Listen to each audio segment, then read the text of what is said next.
जड़ भरत जी ने चरण रज मांगी, प्रहलाद महाराज ने भक्तों की चरण रज मांगी, कृष्ण के प्रिय मित्र सखा उद्धव जी ने चरण रज मांगी। यहां तक भी समझ में आता है, लेकिन स्वयं भगवान भी, ये सब लोग तो भक्तों की चरण रज मांगते हैं, लेकिन स्वयं भगवान भी अपने भक्तों के चरण रज के लिए लालायित रहते हैं।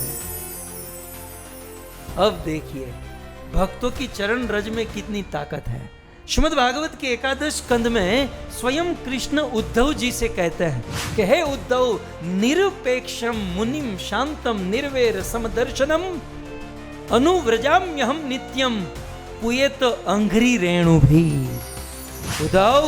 उद्धव जो निरपेक्ष है, जिसे कोई अपेक्षा नहीं, जो रात दिन मेरी भक्ति में लगा रहता है और मेरी भक्ति करते हुए भी उसे कोई आशा नहीं है, उसे कोई अपेक्षा नहीं है, ऐसा निरपेक्ष भक्त मुनिम अर्थात जो रात दिन मेरी लीला का, मेरी कथा का मनन करता है, चिंतन करता है। शांतम उद्धव, जिनकी सारी इंद्रियां शांत हो चुकी है, इंद्रियों के वेग जिस भक्त के शांत हो चुके हैं।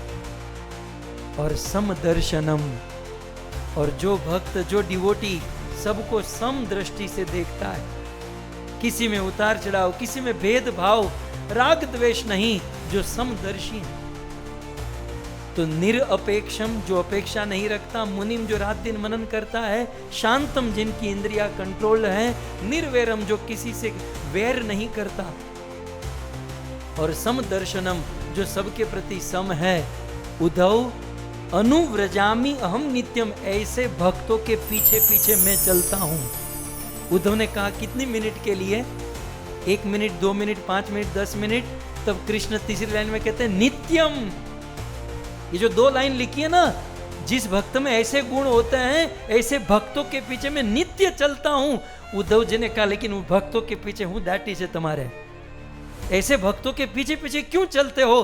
तब कृष्ण कहते हैं पुयेत अंघ्रि रेणु भी, उस भक्त के चरण रज लेने के लिए, उस भक्त की चरण रज लेने के लिए मैं उस भक्त के पीछे पीछे चलता हूं, ताकि उस भक्त की चरण रज मुझे मिल जाए। कृष्ण भी अपने भक्त की चरण रज चाहते हैं। तो मानो उद्धव अंत में पूछे भाई आपको अपने भक्त की चरण रज क्यों चाहिए? तब चौथी लाइन के प्रथम शब्द कहते हैं पुयेत, कृष्ण कहते हैं पवित्र होने के लिए। मेरे शुद्ध भक्त की चरण रज में इतनी ताकत है, इतना सामर्थ्य है उद्धव, कि वो मुझे भी पवित्र कर देती है। भगवान के शुद्ध भक्त का चरण रज भगवान को भी पवित्र करने वाला। यद्यपि कृष्ण पवित्रम परमम भवान, लेकिन भक्तों की चरण रज में